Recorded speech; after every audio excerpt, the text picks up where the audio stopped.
காந்தாராவுடைய முதல் அத்தியாயம். வரலாற்று சினிமாவே புரட்டி போட்ட இந்த படம் கனடா சினிமான்னு சொல்லிட்டு பிரிச்சு பார்க்க என்னால முடியல. இந்த படம் டோட்டலா ஒரு உலக சினிமான்னு தான் சொல்ல முடியும். இந்த போல படத்தெல்லாம் திரும்பி எடுக்க முடியுமா அப்படின்னு சொல்றதே மிகப்பெரிய ஒரு கேள்விக்குறி தான். சோ அப்படி இந்த படத்தை அணுவா செதுக்கி வச்சிருக்காங்கன்னு தான் சொல்ல முடியும். இந்த படத்துடைய டைரக்டர் அண்ட் ஆக்டர் இந்த படத்துக்காக போட்ட ஒவ்வொரு எஃபெக்டும் வீணா போகல. எந்த ஒரு ஆடியன்ஸையும் இந்த படம் டிசப்பாயிண்ட் பண்ணலன்னு தான் சொல்ல முடியும். என்ன பொறுத்தளவு உலக சினிமாவுக்கே பெருமை சேர்க்கக்கூடிய படம்னா நான் இதை தான் சூஸ் பண்ணுவேன். நம்ம எல்லாமே காந்தாரா பார்த்திருப்போம். ஆனா இது காந்தாராவுடைய முதல் அத்தியாயம். அந்த படத்தை பார்த்துட்டு நம்ம எவ்வளவு புகழ்ந்தோமோ அதை விட பல மடங்கு இந்த படத்தை பார்த்துட்டு இது எப்படி எடுத்தாங்க, இதுல எப்படி நடிச்சாங்க அப்படி சொல்லிட்டு ரொம்பவே எக்ஸைட்மெண்ட் ஆகலாம். சோ நிறைய பேசாம இந்த படத்தோட ஒன்லைன் என்னன்னு பார்க்கலாம். படத்தோட ஆரம்பத்துல காந்தாரா காட்டுக்குள்ள ஒரு அரண்மனையை சேர்ந்த ராஜாவும் அவருடைய பையனும் ஈஸ்வர பூந்தோட்டம் அப்படின்ற இடத்துக்கு போறாங்க. அந்த தோட்டத்துக்குள்ள சில சக்தி வாய்ந்த அமானுஷ்ய விஷயங்கள் இருக்குது. அதை பார்த்தா அந்த ராஜாவும் இந்த இடத்தையும் இந்த சக்தியும் எப்படியாவது அடையணும் அப்படி சொல்லி முயற்சிக்கிறாரு. அப்படி நினைச்சிட்டு இருக்கும் போதே அங்க இருக்கிற கடவுள் ராஜாவோட உயிரை பறிக்க அதை பார்த்து பயந்து அந்த இடத்துல இருந்து அவருடைய மகன் தப்பிச்சு ஓடிறாரு. சோ அங்க கட் பண்ண ரொம்ப வருஷத்துக்கு அப்புறம் தான் காட்டுறாரு. அதாவது அந்த காட்டுக்குள்ள இருந்து தப்பிச்சு வந்தார் பத்தியா, அவருடைய பையனுக்கு இன்னைக்கு ராஜ மரியாதை எல்லாமே செலுத்தி அந்த அரண்மனைக்கு ராசாவா மாறுறாரு. அதாவது ரொம்ப வருஷத்துக்கு முன்னாடி காட்டுக்குள்ள இறந்து போனார் பத்தியா, அவருடைய பேர. இதுக்கப்புறம் இந்த அரண்மனைக்கு நான் தான் ராஜா. அந்த காந்தாரா காட்டுக்குள்ள போயிட்டு அந்த ஈஸ்வர பூந்தோட்டத்துல என்னதான் இருக்கு, என் தாத்தா ஏன் அங்க கொல்லப்பட்டாரு அப்படின்னு சொல்லிட்டு கண்டுபிடிக்கிறதுக்காக போறாரு. போனவர் தாத்தாவுடைய சாவுக்கான காரணத்தை கண்டுபிடிச்சாரா இல்லையா, இவர் திரும்பி வந்தாரா இல்லையா அப்படி சொல்றதா இந்த படத்தோடைய மீதி கதையே. இந்த படத்துல பல கதைகளை இணைச்சு ரொம்பவே ஆக்கப்பூர்வமா எடுத்து வச்சிருக்காங்க. சோ இந்த படத்தோடைய முழு கதையை தெரிஞ்சுக்க இந்த வீடியோவை ஸ்கிப் பண்ணாத பாருங்க. வாங்க படத்தோட கதைக்குள்ள போகலாம். அதுக்கு முன்னாடி நம்ம சேனலை சப்ஸ்கிரைப் பண்ணா சப்ஸ்கிரைப் பண்ணிடுங்க. பக்கத்துல இருக்க பெல் பட்டனையும் பிரஸ் பண்ணிடுங்க. முதல்ல இந்த காந்தாரா காட்டை பத்தி தெரிஞ்சுக்கலாம். இந்த காந்தாரா காட்டுக்குள்ள மலைவாழ் மக்கள் இருக்காங்க. ஈஸ்வர பூந்தோட்டம் என்ற ஒரு இடத்துக்கு யாருமே போக மாட்டாங்க.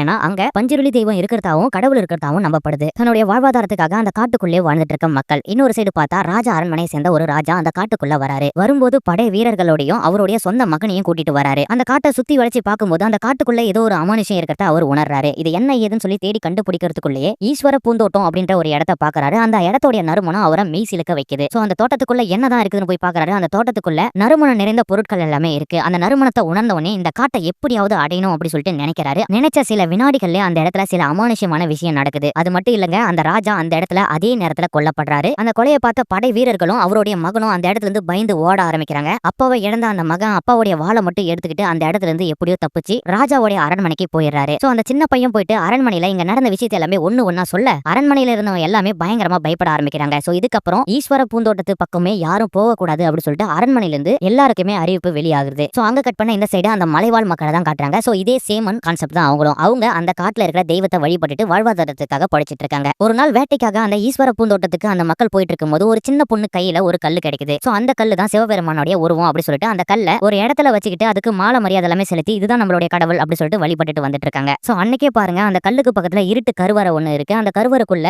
ஒரு குழந்தை இருக்கு. அந்த குழந்தைய சுத்தி புலி நடமாடிட்டு இருக்கு. அந்த புலி போனதுக்கு அப்புறம் அந்த மக்கள் இது யாருடைய குழந்தைனே தெரியல, இந்த குழந்தைய இதுக்கப்புறம் நம்ம தான் பாத்துக்கணும் அப்படி சொல்லிட்டு அந்த குழந்தைய தூக்கி வளர்க்க ஆரம்பிக்கிறாங்க. இந்த குழந்தை தான் நம்ம படத்தோடைய ஹீரோவே. இந்த குழந்தைக்கு பெரமின்னு பேரு. சோ அங்க கட் பண்ண ரொம்ப வருஷத்துக்கு அப்புறம் ராஜா அரண்மனையை தான் காட்டுறாங்க. அதாவது ஆரம்பத்துல ஒரு ராஜா இறந்து போயிருப்பாரு. அவருடைய பையன் தப்பிச்சு அரண்மனைக்கு போயிருப்பாரு. சோ அவரு வளர்ந்து ஆட்சி பண்ணி இன்னைக்கு அவருடைய பையனுக்கு ஆட்சி பொறுப்பை ஒப்படைக்கிறாரு. அதாவது இறந்து போனவனுடைய பேரன். இவருக்கு இந்த படத்துல குலசேகரன் பேரு. குலசேகரனுடைய அப்பாவுக்கு மொத்தம் 2 பசங்க. ஒன்னு குலசேகரன், இன்னொன்னு ஒரு பெண் குழந்தை. அந்த பெண் குழந்தை பேரு கனகாவதி. இவங்க தான் நம்ம படத்தோடைய ஹீரோயினி ருக்மணி வசந்த். பெண் குழந்தை பிறந்து இருக்கும் போது அவங்களுக்கு பேச்சு மூச்சு உயிரே இல்ல. ஆனா அந்த காந்தாரா தோட்டத்துல வாழ்ற ஒரு மக்கள் தொட்ட பிறகு அவங்களுக்கு பேச்சு உயிர் நாடி எல்லாமே வருது. சோ அதுக்கப்புறம் அவங்களுக்கு தாய்ப்பால் கொடுக்கறதே அந்த காந்தாரா மலையில வாழ்ற அந்த மலைவாழ் மக்கள் தான். சோ இதுல ஒரு விஷயத்த சொல்ல மறந்துட்டேன். அந்த காந்தாரா மலைக்குள்ள 2 மலைவாழ் மக்கள் இருக்காங்க. ஒரு மக்கள் கடவுளை வழிபட்டுக்கிட்டு காப்பாத்திக்கிட்டு தர்மத்தின் வழியில வாழ்வாதாரத்தை நோக்கி போயிட்டு இருக்காங்க. இன்னொரு சில மக்கள் இவங்கள கருப்பின மக்கள்னு சொல்லலாம். கடவுளை இவங்க கட்டுப்பாட்டுக்குள்ள கண்ட்ரோல் பண்ணி வச்சுக்கிட்டு ஈஸ்வர பூந்தோட்டத்தை எப்படியாவது அடையணும்னு நினைக்கிறவங்க. சோ இப்ப நம்ம ஹீரோயினுக்கு உயிரை கொடுத்தது அந்த ஈஸ்வர பூந்தோட்டத்தை அடையணும்னு நினைக்கிற அந்த கருப்பின மக்கள் தான். சோ அங்க கட் பண்ண இப்ப கரண்ட் சிச்சுவேஷன்ல நம்ம ராஜ மரியாதையோட அந்த நாட்டை ஆண்டுட்டு வந்துட்டு இருக்காரு. சோ நம்ம குலசேகரோடைய அப்பா தான் நம்ம ஜெயராம். மகனுக்கு ஆட்சியை சொல்லி தராம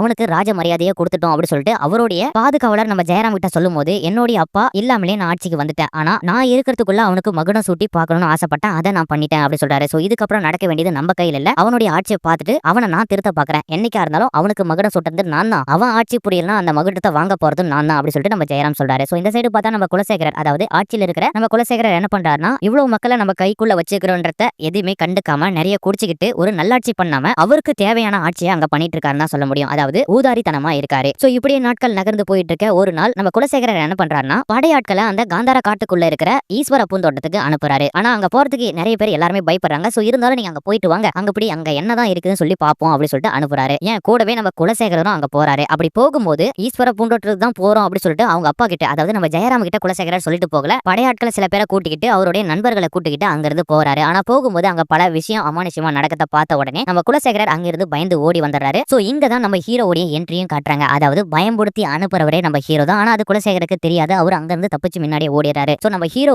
வந்த படை வீரர்களை மட்டும் பயன்படுத்தி அவர்களுடைய உடுப்பு எல்லாமே எடுத்து போட்டுக்கிட்டு அவங்க குடும்பத்தினர்கிட்டையும் சொல்லிட்டு நான் அரண்மனைக்கு போயிட்டு அங்க என்ன நிலவரம்னு சொல்லி பார்த்துட்டு வரேன் அப்படின்னு சொல்லிட்டு ஒரு சில பேரோட நம்ம ஹீரோ அரண்மனைக்கு கிளம்பி போகிறாரு. சோ அப்படி போகும்போது நம்ம ஹீரோவுடைய அம்மா சொல்றாங்க நம்ம எப்பயுமே அரண்மனைக்கு போக கூடாது அப்படி சொல்றாங்க. இருந்தாலும் நம்ம ஹீரோ என்ன சொல்றாங்கன்னா அவங்க மட்டும் நம்ம இடத்துல கால் வைக்கலாம், நம்ம போயிட்டு அவங்க இடத்துல கால் வைக்க கூடாதா, நான் போயிட்டு அங்க என்ன நடக்குது அப்படி சொல்லிட்டு பார்த்துட்டு தான் வருவேன் அப்படி சொல்லிட்டு ஒரு சில ஆட்களை கூட்டிட்டு நம்ம ஹீரோ அந்த இடத்துக்கு போய் பாக்குறாரு. அப்பதான் அங்க ஒரு பேராட்சி முறை நடக்கிறத பாக்குறாரு. அது என்னடான்னு பாத்தீங்கன்னா காந்தாரா தோட்டத்துல இருக்கிற சில மக்கள்களை வலுக்கட்டாயமா இழுத்துட்டு போயிட்டு அங்க ஆட்சி பண்ற மன்னர்கள் என்ன பண்றாங்கன்னா அவருடைய சுயநலத்துக்காக அடிமைப்படுத்தி வேலை வாங்கிட்டு வராங்க. சோ இப்ப முக்கியமா அந்த அரண்மனையில என்ன வேலை நடக்குதுன்னு பாத்தீங்கன்னா ஒரு தேரோட்ட திருவிழா. அதாவது சிவபெருமானுக்கு ஒரு கோயில் கட்டுறாங்க. அந்த கோயில் வேலைக்காக பல மக்களை அடிமையா வச்சு வேலை செஞ்சுட்டு வந்துட்டு இருக்காங்க. சோ இதை பார்க்கும்போது நம்ம ஹீரோ மனசுக்குள்ள ஒரு விஷயம் தான், இந்த மக்களை எப்படியாவது மீட்டெடுத்து திருப்புனா அந்த காட்டுக்குள்ள கூட்டிட்டு போயிட்டு ஒரு நிம்மதியான வாழ்க்கையை வாழ வைக்கணும் அப்படின்னு சொல்லிட்டு ஆசைப்படுறாரு. சோ அந்த இடத்துல நம்ம ஹீரோ போக அங்க சில பல அசம்பாவிதம் நடக்க சோ இவங்க மலைவாழ் மக்கள் தான் அப்படி சொல்லிட்டு அந்த ஊருக்குள்ள இருக்கிறவங்க கண்டுபிடிச்சாங்க. சோ இந்த செய்தி நம்ம குலசேகரோடைய தங்கச்சி காதுக்கு தெரிய வருது. அதாவது நம்ம ஹீரோயினி காதுக்கு. இந்த கோயிலுக்கான வேலைப்பாடுகள் முழுக்க முழுக்க நம்ம ஹீரோயினி தான் பண்ணிட்டு வந்துட்டு இருக்காங்க. சோ இந்த போல காந்தாரா தோட்டத்துக்குள்ள இருக்கிற மக்கள் இங்க வரத தெரிஞ்சுக்கிட்டு அவங்களை எப்படியாவது கைது பண்ணி சிறையில் அடைக்கணும் அப்படின்னு சொல்லிட்டு உத்தரவு கொடுத்துறாங்க. சோ இதுல இருந்து நம்ம எப்படியாவது தப்பிக்கணும் அப்படின்னு சொல்லிட்டு நம்ம ஹீரோவும் ஹீரோவோட கேங்கும் எப்படியோ முயற்சி பண்றாங்க. ஆனா அந்த அரண்மனைக்கோடைய கடத்தெருவுகள் எல்லாமே நொறுக்கிறாங்க நம்ம ஹீரோவோட கேங். சோ கோயில் கும்பாபிஷேகத்துக்காக ஒரு ராஜ அரண்மனை தேர் ஒன்னு ரெடி பண்ணிருப்பாங்க. அந்த தேர் மேல ஏறிக்கிட்டு தப்பிச்சு போலாம் அப்படின்னு சொல்லிட்டு நம்ம ஹீரோவும் ஹீரோயின் கேங்கும் முயற்சி பண்றாங்க. அப்படி போகும்போது நிறைய இடத்த நாசம் பண்ணிடுறாங்க. ஒரு கட்டத்துக்கு மேல நம்ம ஹீரோயின் கிட்ட நம்ம ஹீரோ மாட்டிக்கிறாரு. இவங்களுடைய முதல் சந்திப்பு எப்படி இருக்குன்னு பாத்தீங்கன்னா அந்த தேர்ல இருந்து நம்ம ஹீரோ வேகமா போயிட்டு இருக்கும்போது படை வீரர்கள் வில்லம்பு எய்து ஒரு தேன் கூட்ட கலைச்சிடுறாங்க. அதுல இருந்து பல தேன் ஈக்கள் அங்க இருக்கிற சனங்களை துரத்தி வரும்போது நம்ம ஹீரோயினி ஒரு கட்டத்துல துரத்தி வருது. நம்ம ஹீரோ தான் நம்ம ஹீரோயினை காப்பாத்துறாரு. அப்ப பாருங்க நம்ம ஹீரோயினோட உதட்டுல ஒரு தேனி உட்காந்துருது. அதை நம்ம ஹீரோ அவங்களுடைய உதட்டை டச் பண்ணி தேனியை கிட்ட இருந்து அவங்கள காப்பாத்துறாங்க. சோ பார்த்த உடனே நம்ம ஹீரோயினுக்கு இப்படி ஒரு வீரனா அப்படி சொல்லிட்டு ரொம்பவே அட்ராக்ட் ஆயிடுறாங்க. அவங்களுக்குள்ள அந்த இடத்துல ஒரு ஃபீல் ஆகுது. சோ அதுக்கப்புறம் என்னதான் இருந்தாலும் நம்ம ஹீரோயினி ராஜ குடும்பத்தை சேர்ந்தவங்க. சோ இவங்க மலைவாழ் மக்கள். இவங்களை எப்படியாவது பிடிச்சு கைது பண்ணி சிறையில் அடைக்கத்தான் இவங்களுடைய நோக்கமே. சோ அதே போல நம்ம ஹீரோவும் ஹீரோயின் கேங்கையும் கைது பண்ணிட்டாங்க, சிறையில அடைச்சு வச்சிருக்காங்க. சோ ஆனா அந்த அரச குடும்பத்துக்கு சேர்ந்தவங்க யாருக்கும் தெரியாது இவங்க எங்க இருந்து வந்திருக்காங்க அப்படி சொல்லிட்டு. ஒரு கட்டத்துக்கு மேல நான் காந்தாரால தான் வந்திருக்குன்னு சொன்ன உடனே நம்ம குலசேகரரே பயங்கரமா ஆடி போயிடுறாரு. ஏன்னா காந்தாரான்ற இடமே அப்படி ஒரு பிரமிக்க வைக்கக்கூடிய இடம். அந்த இடத்துல இருந்து வந்திருக்கோம்னா இவங்க கண்டிப்பா காட்டு மிராண்டியா தான் இருப்பாங்க. சோ இவங்க கிட்ட பயங்கர ஜாக்கிரதையா இருந்துக்கணும் அப்படி சொல்லிட்டு இவங்கள சிறையிலேயே அடைச்சு வச்சு இவங்கள பயங்கரமா அடிச்சு ரொம்பவே துன்புறுத்திட்டு இருக்காங்க. ஒரு கட்டத்துக்கு மேல குலசேகரர் டைரக்டா நம்ம ஹீரோவை மீட் பண்ணி நீயா காட்டுக்குள்ள இருந்து இங்க வந்ததுக்கான உனக்கான தண்டனை என்ன தெரியுமா, எங்க இடத்துக்கு வந்தாலே உங்களை கொலை பண்ணிட்டு தான் அனுப்புவேன். இப்படி சொன்ன உடனே நம்ம ஹீரோ ராஜான்னு கூட பார்க்காத ரொம்ப திமிருத்தனமா பேச ஆரம்பிக்கிறாரு. என்னடான்னு பாத்தீங்கன்னா நாங்க ஒண்ணு உங்க இடத்துக்குள்ள வரல, நீங்க எங்க இடத்துக்கு வந்ததால தான் நாங்க உங்க இடத்துக்கு வந்தோம் அப்படி சொல்லிட்டு ரொம்ப தெனா விட்டா பேசுறாரு. சோ இதை கேட்டு கோவமடைந்த நம்ம குலசேகரர் ஹீரோவை கொலை பண்ண வாள் எழுந்துறாரு. அப்ப பாருங்க திடீர்னு அவங்க அப்பா அதை தடுத்துறாரு. சோ அதுக்கப்புறம் நம்ம குலசேகரால எதுவும் பண்ண முடியல, அங்க இருந்து கிளம்பி போயிடுறாரு. சோ அதுக்கப்புறமா நம்ம ஹீரோக்கும் ஹீரோயின் கேங்க்கும் தகுந்த தண்டனை கொடுக்குறாங்க. அவங்கள ஜெயில இருந்து ரிலீஸ் பண்ணல, அவங்கள சிறையிலே அடைச்சு வச்சிட்டு இருக்காங்க. சோ அங்க கட் பண்ண இந்த சைடு பார்த்தா அந்த காந்தார தோட்டத்துல இருக்கிற மலைவாழ் மக்களை தான் காட்டுறாங்க. அப்ப பாருங்க நம்ம ஹீரோவுடைய அம்மா அங்க இருக்கிற பெரிய மனுஷங்க கிட்ட நம்ம பசங்க போயிட்டு ரொம்ப நாள் ஆச்சு, அவங்களுக்கு என்ன ஆச்சு ஏதாச்சுன்னு தெரியல, நம்ம உடனே ஈஸ்வர பகவானை பார்த்து வேண்டிக்கணும், அவங்க திரும்பி வரணும் அப்படி சொல்லிட்டு வேண்டுதலை ஸ்டார்ட் பண்றாங்க. சோ இந்த சைடு பார்த்தா நம்ம ஹீரோ அந்த இடத்துல இருந்துகிட்டே அவங்களுடைய வியாபாரத்தையும் கொஞ்சம் கொஞ்சமா கத்துக்கிறாரு. அதாவது சிறையில இருந்துகிட்டே ஜன்னல் வழியா பார்த்து எங்கெங்கெல்லாம் வியாபாரம் நடக்குது, என்னென்னலாம் பண்றாங்க அப்படின்ற ஒரு சில விஷயத்தெல்லாமே நோட் பண்ணிக்கிறாரு. சோ அப்ப பாருங்க நம்ம மலையிலிருந்து வரதான் இவங்க இங்க வியாபாரமா பண்ணிட்டு வந்துட்டு இருக்காங்க. அதாவது வழக்கமா காந்தார காட்டுக்குள்ள இருக்கிற நறுமணம் நிறைந்த பொருட்களை அறுவடை செஞ்சு ஒரு பங்கு வராகத்துக்கும் மீதி 2 பங்குல ஒரு பங்கு அரண்மனைக்கும் இன்னொரு பங்கு அந்த மக்களுக்கும் காலங்காலமா நடைமுறைப்படுத்திட்டு வந்துட்டு இருக்காங்க. சோ இதுக்கப்புறம் நம்ம ஹீரோ என்ன பண்ண போறாருன்னா டைரக்டா ஒரு பங்கு மட்டும் தான் நம்ம கடவுளுக்கு கொடுக்க போறோம், மீதி 2 பங்குல நம்மளே டைரக்டா போயிட்டு வியாபாரத்தை தொடங்க போறோம் அப்படின்னு சொல்லிட்டு நினைச்சிட்டு வந்துட்டு இருக்காரு. சோ அதே போல நினைச்ச மாதிரி நம்ம ஹீரோ அங்க இருந்து தப்பிச்சு போயிடுறாரு. அப்படி போகும்போது அந்த அரண்மனையை சேர்ந்த ஒரு காவலாளியை மட்டும் அங்க இருந்து கூட்டிட்டு போயிடுறாரு. அவர் மூலமா நிறைய நறுமண பொருட்கள் எல்லாமே சேகரிச்சு நாங்க அரண்மனைக்கு கொடுக்குற நறுமண பொருட்கள் எல்லாமே நீங்க ஒரு வியாபாரி வச்சு நடத்திட்டு வரங்க, இதுக்கப்புறம் புரோக்கர் என்ற பேர்கிட்ட போக கூடாது, நாங்களே இதுக்கப்புறம் வியாபாரத்தை ஸ்டார்ட் பண்றோம் அப்படின்னு சொல்லிட்டு அவங்களே நிறைய நறுமண பொருட்கள் எல்லாமே பிரிச்சுட்டு வந்து மக்களோட மக்களா சேர்ந்து வியாபாரத்தை தொடங்குறாங்க. ஒரு கட்டத்துக்கு மேல இந்த விஷயம் நம்ம ஹீரோயினி கனகாவதிக்கு தெரிய வர டைரக்டா நம்ம ஹீரோயினி ஹீரோவை கூட்டு பேசுறாங்க. ஏன்னா இப்போலாம் நீங்களே வந்து வியாபாரத்தை பெருக்கிட்டு இருக்குங்க அப்படி சொல்லிட்டு. சோ நாங்க உடைக்கிறோம், நாங்க பண்றோம், உங்களுக்கு இது ஏதாவது பிரச்சனையா அப்படி சொல்லிட்டு நம்ம ஹீரோனிட்டே பயங்கரமா தெனா விட்டா பேச ஆரம்பிக்கிறாரு. உன்னுடைய துணிச்சல் எனக்கு பிடிச்சிருக்குது அப்படி சொல்லிட்டு நான் இன்னும் உன்னுடைய வியாபாரத்தை நிறுத்துறதுக்காக இங்க கூப்பிடல, உன்னுடைய வியாபாரத்தை ஏன் மூலமா பெருக்க போறேன் அப்படி சொல்றாங்க. சோ அதுக்கப்புறம் நம்ம ஹீரோ ஹீரோனி 2 பேருமே கொஞ்சம் க்ளோஸ் ஆயிட்டாங்கன்னு சொல்ல முடியும். இவங்க 2 பேருமே சேர்ந்து இந்த வியாபாரத்தை கொஞ்சம் கொஞ்சமா மென்மேலுமா வளர்த்துட்டு வந்துட்டு இருக்காங்க. சோ இவங்களுடைய பழக்க வழக்கம் எல்லாமே இந்த அரண்மனையோட ராசா, அதாவது நம்ம ஹீரோயினுடைய அண்ணன் குலசேகரருக்கு தெரிய வருது. சோ அதனால அவர் என்ன பண்றாருன்னா மலைவாழ் மக்களுடைய உனக்கு தொடர்பா அவங்க கூட சேர்ந்து வியாபாரத்தை பெருகிட்டு இருக்கியா, ஃபர்ஸ்ட் நம்ம இடத்துக்கு வந்ததே அவங்க பெருங்குற்றம், அதெல்லாமே தாண்டி அவங்க கூட சேர்ந்து நீ தொழில் பண்றே அப்படின்ற மாதிரி நம்ம ஹீரோயினை பார்த்து குலசேகரர் கேட்க இதுக்கப்புறம் இது நடக்கவே விடக்கூடாது, இன்னையோட இந்த விளையாட்டு எல்லாத்தையும் முடிக்கிறேன் அப்படி சொல்லிட்டு நம்ம குலசேகரர் டைரக்டா அந்த காந்தாரா காட்டுக்குள்ள அந்த மலைவாழ் மக்களை சந்திக்கிறதுக்காக படைகளோட போறாரு. இன்னொரு சைடு பார்த்தா நம்ம ஹீரோவும் ஹீரோயின் கேங்கும் நறுமண பொருட்களை தேடி அந்த காந்தாரா காட்டுக்குள்ள ரொம்ப தூரம் போயிடுறாங்க. ஒரு கட்டத்துக்கு மேல நம்ம ஹீரோ அந்த ஈஸ்வர பூந்தோட்டத்தை நெருங்கிட்டாரு. எல்லாருமே இந்த ஈஸ்வர பூந்தோட்டத்துக்கு போக கூடாதுன்னு சொல்லியிருப்பாங்க. சோ போய் தான் பாப்போமே என்னதான் இருக்குது அப்படி சொல்லிட்டு நம்ம ஹீரோ கொஞ்சம் கொஞ்சமா அதை நெருங்க பாக்குறாரு. ஆனா அவருக்குள்ள ஒரு அமானுஷமான சவுண்ட் கேக்குது. ஒரு கட்டத்துக்கு மேல நம்ம ஹீரோ ஆட்களை பிரிஞ்சு தனியா தீப்பந்தத்தை எடுத்துக்கிட்டு அந்த சவுண்ட் நோக்கி அந்த காட்டுக்குள்ள போறாரு. திடீர்னு அந்த தீப்பந்தம் அணைஞ்சு போயிடுது. அந்த இடத்துல ஏதோ ஒரு அமானுஷமான விஷயம் நடக்குது. அது மட்டும் இல்லாத திருப்பினா அவங்க ஆட்களோட இந்த இடத்துக்கு இன்னும் கொஞ்சம் நெருங்கி பார்க்கலாம் அப்படி சொல்லிட்டு போறாரு. அந்த இடத்துல பாத்தீங்கன்னா ஒரு புலி வந்து அவங்கள அட்டாக் பண்றதுக்காக வருது. சோ நம்ம ஹீரோவும் அந்த புலியை தடுக்க நினைக்கிறாரு. ஆனா அந்த புலி நம்ம ஹீரோவை எதுவுமே பண்ணல. பின்னாடி திரும்பி பார்த்தா ரொம்ப வருஷத்துக்கு முன்னாடி ஒரு கருங்கல் ஒண்ணு கிடைச்சிச்சு. பார்த்தா ஒரு பெண் குழந்தை கிட்ட அந்த கருங்கல் கடவுளா நினைச்சு வழிபட்டு வந்துட்டு இருப்பாங்க. அந்த கல்லுக்கு முன்னாடி தான் நம்ம ஹீரோ இருக்காரு. நம்ம ஹீரோ பக்கத்துல அந்த புலி வருது. அந்த புலி நம்ம ஹீரோ கண்ணை பார்க்க, நம்ம ஹீரோ அந்த புலி கண்ணை பார்க்க அந்த இடத்துல ஒரு வெளிச்சம் வருது. அந்த புலி பாத்தீங்கன்னா நம்ம ஹீரோவையும் அவங்க கூட வந்தவங்க எதுவும் பண்ணாத அந்த புலி அவருடைய பாட்டுக்கு ஒரு வழியில போகுது. அந்த புலியை தொடர்ந்து நம்ம ஹீரோவும் அவங்க ஆட்களை கூட்டிட்டு போறாரு. சோ அங்க போனதா இவங்களுக்கு அந்த நறுமண பொருட்கள் வாசனை திரவியங்க எல்லாமே கிடைக்குது. சோ எல்லாத்தையும் பறிச்சு போட்டுட்டு வந்துட்டு இருக்க இந்த சைடு பார்த்தா குலசேகரர் அந்த ஒட்டுமொத்த மலைவாழ் மக்களையும் கூண்டோட முடிக்கணும் அப்படி சொல்லிட்டு அந்த குடிசை எல்லாமே கொளுத்திட்டு நிறைய பேரை கொலை பண்ணிட்டு வந்துட்டு இருக்காரு அவருடைய பாதுகாவலரோட. சோ இப்படி கொடூரமும் நம்மள கொலை பண்றானே அப்படி சொல்லிட்டு அங்க இருக்கிற மக்கள் அந்த கல்லு கிட்ட போயிட்டு, அதாவது அந்த சாமி கல்லு கிட்ட போயிட்டு வழிபடுறாங்க. இவனை அழிக்கிறதுக்கு ஆளே இல்லையா, இவனுடைய அட்டுழியத்தை எல்லாமே அழிக்கணும் அப்படி சொல்லிட்டு வேண்டிட்டு இருக்க. சோ நம்ம ஹீரோ இந்த இடத்துல நறுமண பொருட்கள் எல்லாமே பறிச்சிட்டு இருக்கும்போது அவருக்கு காதுல ஏதோ சில விஷயம் எல்லாமே அடிப்படுது. இதை நினைச்சு நம்ம ஹீரோ யோசிக்க ஆரம்பிக்கிறாரு. அதே சமயத்துல இந்த சைடு பார்த்தா குலசேகரர் அவருடைய ஆட்களோட இந்த மலைவாழ் மக்களையும் கொளுத்திட்டு இருக்காரு. ஏதோ தப்பா நடக்குது அப்படி சொல்லிட்டு நம்ம ஹீரோக்கு கண்டிப்பா புலப்பட்டுருச்சு. சோ அந்த இடத்துல நம்ம ஹீரோ காந்தாரா இடத்துக்கு வராரு. அங்க பாத்தீங்கன்னா நம்ம குலசேகரர் ஹீரோவுடைய அம்மா கழுத்துல கத்திய வச்சிட்டு இருக்காரு. என்னடா நீ நறுமண பொருட்களை பிரிக்கிறதுக்காக எங்க இருக்கிற மக்களை சாவடிச்சுட்டுல போயிருக்க அப்படி சொல்லிட்டு தெனாவட்டா பேச ஒரு கட்டத்துல குலசேகரர் நம்ம ஹீரோவுடைய அம்மாவை கொலை பண்ணிடுறாரு. அதை பார்த்தா நம்ம ஹீரோ பயங்கரமா எமோஷனல் ஆக அந்த இடத்துல நம்ம ஹீரோக்கு ஒரு ருத்ர தாண்டவம் ஆடுற மாதிரி ஒரு சாமி வருது. அந்த சாமி தான் நம்ம பஞ்சுருளி. சோ நம்ம ஹீரோ தான் அந்த பஞ்சுருளி, அதாவது கடவுளால் போதிக்கப்பட்ட ஒரு குழந்தை தெய்வம். நம்ம ஹீரோக்குள்ள வந்து அங்க இருக்கிற ஒட்டுமொத்த எல்லாரையும் அடிச்சு போட்டுட்டு தன்னுடைய அம்மாவையும் இந்த குடும்பத்தையும் கொலை பண்ணவங்க எல்லாமே கொலை பண்ணது நம்ம ஹீரோவா இருக்கிற அந்த பஞ்சுருளி தெய்வம். அது மட்டும் ஏன் ஒரு கட்டத்துக்கு மேல பயங்கர ஆக்ரோஷமா நம்ம குலசேகரையும் கொலை பண்ணிடுது நம்ம பஞ்சுருளி தெய்வம். சோ இவனை கண்ட்ரோல் பண்ணவே முடியல. ஆனா ஒருத்தரால மட்டும் தான் நம்ம ஹீரோவை கண்ட்ரோல் பண்ண முடியுது. அது யாருடான்னு பாத்தீங்கன்னா ரொம்ப காலமா வாழ்ந்துட்டு வர அந்த மலையும் அந்த மலைவாழ் மக்களையும் இந்த தெய்வத்தையும் பாதுகாப்பா வச்சிட்டு இருக்க ஒரு வயசான மூதாட்டியார். சோ அவர் கண்ட்ரோல் பண்ணதால நம்ம ஹீரோ மயக்கம் அடைஞ்சு அந்த இருட்டு நிறைஞ்ச குகைக்குள்ள விழுந்துறாரு. அந்த குகையில இருந்து தூக்குறாங்க நம்ம ஹீரோவை. அதுக்கப்புறம் பாத்தீங்கன்னா அந்த இடமே ரொம்ப கருவக்காடா மாறிடுச்சு. அதனால நிறைய பேர் இறந்து போயிருக்காங்க.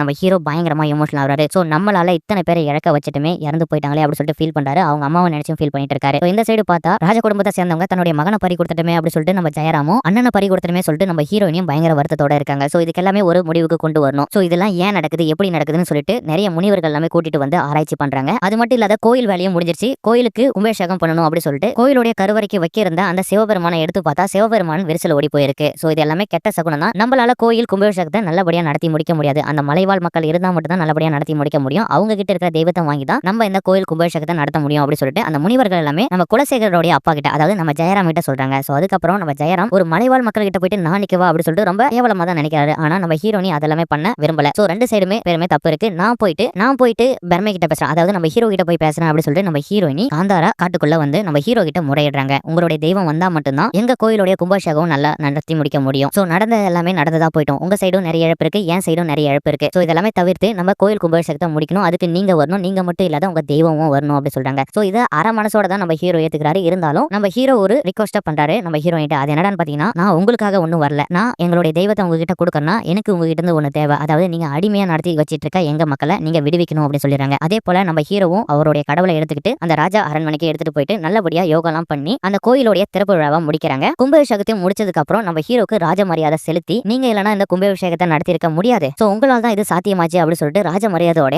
நிறைய காணிக்கை எல்லாமே கொடுத்து அந்த மக்களை திருப்பின்னு அந்த காட்டுக்குள்ளே அனுப்பி வைக்கிறாங்க. திடீர்னு பார்த்தா நம்ம ஹீரோ தூங்கிட்டு இருக்கும்போது அவங்க அம்மா கனவுல வந்து இவ்வளவு நல்லது நடக்குதுன்னா இதுக்கு பின்னாடி ஏதோ ஒரு கெட்டது இருக்குது அப்படி சொல்லிட்டு ஒரு சிக்னலை கொடுக்குறாங்க. திடீர்னு எந்திரிச்சு பார்த்து நம்ம ஹீரோ ஏதோ ஒரு கெட்ட விஷயம் நடக்க போகுது அப்படி சொல்லிட்டு யோசிக்கிறாரு. அவர் நினைச்ச மாதிரி கனவுல வந்த மாதிரி அடுத்த நாளே சின்ன சின்ன குழந்தைகள் பெரியவங்க எல்லாமே ராஜ அரண்மனையில கொடுத்த சில பொருட்களை சாப்பிட்டு நோய்வாய்ப்பட்டு இறந்து போறாங்க. சோ இதை நினைச்சு ஆத்திரம் அடிச்ச நம்ம ஹீரோ பின்னாடி இருந்து நம்மள முதுகுல குத்திட்டாங்களே அப்படி சொல்லிட்டு ஹீரோயினி மேலயும் அந்த ராஜாவை மேலயும் பயங்கரமா கோவப்படுறாரு. சோ இங்க தாங்க பயங்கரமான ஒரு ட்விஸ்ட். அது என்னடான்னு பாத்தீங்கன்னா, இதுக்கு பின்னாடி வில்லியா இருக்கிறது யாருடான்னு பாத்தீங்கன்னா நம்ம ஹீரோயினி தான். நம்ம ஹீரோயினி தான் எல்லாருமே ட்ரிகர் பண்ணி விட்டு இந்த அளவு கூட்டிட்டு வந்திருப்பாங்க. ஆக்சுவலா சொல்ல போனா அந்த காந்தாரா தோட்டத்துக்குள்ள ரெண்டு மலைவாழ் மக்கள் இருக்காங்க. ஒன்னு கடவுளை காப்பாத்துறவங்க வழிபடுறவங்க, இன்னொன்னு கடவுளை தன்னுடைய கட்டுப்பாட்டுக்குள்ள வச்சு மாந்திரிகத்தை அடையறவங்க. சோ அவங்களுடைய வம்சாவளியில வந்தவங்க தான் நம்ம ஹீரோயினி. அதாவது நம்ம ஹீரோயினுடைய அப்பா ஜெயராம் ராஜா குடும்பத்தை சேர்ந்ததா பிறந்த பொண்ணு தான் நம்ம ஹீரோயினி. இருந்தாலும் அவங்க இறந்துட்டாங்க. அவங்க அவங்களுக்கு உயிர் வந்தது எப்படின்னு பாத்தீங்கன்னா கருப்பின மக்களுடைய பாலூட்டியின் மூலமா தான். சோ அவங்களுடைய நோக்கம் எல்லாமே என்னவா இருக்கும், அந்த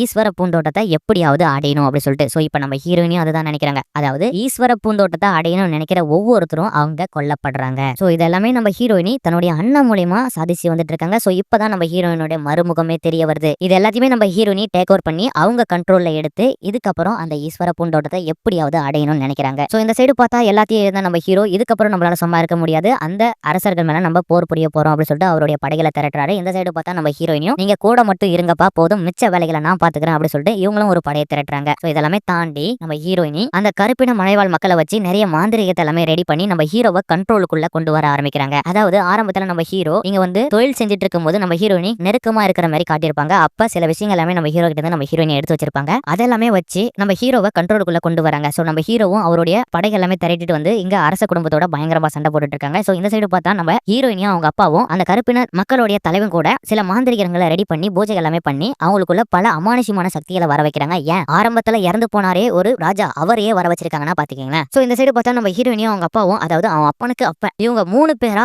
ஒரு வலு நிறைஞ்ச ஆட்களா இருக்காங்க. இந்த சைடு பார்த்தா நம்ம ஹீரோ ஒத்தாளா இருந்து எப்படி போராட போறாரு அப்படின்னு சொல்லிட்டு ஒரு கேள்வியா இருக்கு. பயங்கரமா சண்டை போட்டுட்டு இருக்கும்போது அந்த இடத்துல நம்ம ஹீரோவால சண்டை போட முடியல. ஏன்னா அவங்க 3 தலைமுறைகளா சேர்ந்த ஒரு அமானுஷ சக்தியா இருக்காங்க. இந்த சைடு பார்த்தா நம்ம ஹீரோ சாதாரண ஒரு மனுஷன். ஏன்னா அந்த காந்தாரா தோட்டத்துல இருந்த கருப்பின மக்கள் தான் கடவுளையே கண்ட்ரோல் பண்ணி வச்சிருக்காங்களே. சோ இப்ப அவங்களால நம்ம ஹீரோ மேல பஞ்சுருளி தெய்வம் வராது. ஏன்னா அவங்க கடவுளை கண்ட்ரோல் பண்ணி வச்சிருக்காங்க. சோ இதுக்கெல்லாம் ஒரே ஒரு வழிதான் அப்படி சொல்லிட்டு நம்ம ஹீரோக்கு ஒரு சிக்னல் வருது. அது என்னன்னு பாத்தீங்கன்னா நம்ம ஹீரோ கண்ணுக்கு மட்டுமே தெரியப்படுற அந்த முதியவர். சோ அவர் வந்து நம்ம ஹீரோ கிட்ட என்ன சொல்றாருலாம், இதெல்லாம் ஏன் நடக்குது, எதுக்காக நடக்குது அப்படி சொல்லிட்டு அந்த குகைக்குள்ள போய் பாரு, அதாவது அந்த கடவுள் இருந்த கருவறைக்குள்ள குகைக்குள்ள போய் பாரு அப்படி சொல்லிட்டு சொல்றாரு. நம்ம ஹீரோ அந்த குகைக்குள்ள போறாரு. அந்த இடத்துல பாத்தீங்கன்னா சிவபெருமான் கூடிய ஒரு சிலை இருக்கு. அந்த சிலையை பார்த்த உடனே பயங்கரமா ஆச்சரியப்படுறாரு. சோ அந்த சிலை கிட்ட இருந்து நிறைய சக்திகளை நம்ம ஹீரோ வாங்கிட்டு அதை எதிர்த்து சண்டை போட ஆரம்பிக்கிறாரு. அப்பதான் நம்ம ஹீரோக்குள்ளேயும் பல விதமான சக்திகள் வருது. இதெல்லாமே தாண்டி நம்ம ஹீரோக்குள்ள அந்த பஞ்சுருளி தெய்வமும் வந்துருச்சு. பல அவதாரங்கள் நிறைந்த நம்ம ஹீரோ அந்த 3 அமானுஷ சக்தியோட போராட நினைக்கிறாரு. அப்ப கூட பாருங்க டைரக்டா ஜெயராம் கிட்ட சண்டை போடலான்னு போகும்போது திடீர்னு அந்த இடத்துல நம்ம ஹீரோயினி ருக்மணி வந்து நின்னுறாங்க. என்னதான் பெரிய கடவுளா இருந்தாலும் ஒரு பெண் அழிக்கிறது என்னவோ ரொம்ப கஷ்டம் தான். அதனால நம்ம ஹீரோ உன்னை அழிச்சே தீருவேன், உன் தலையை கசக்கி பிழிஞ்சே தீருவேன், இந்த அதர்மத்துக்கு எதிராக நடக்கிற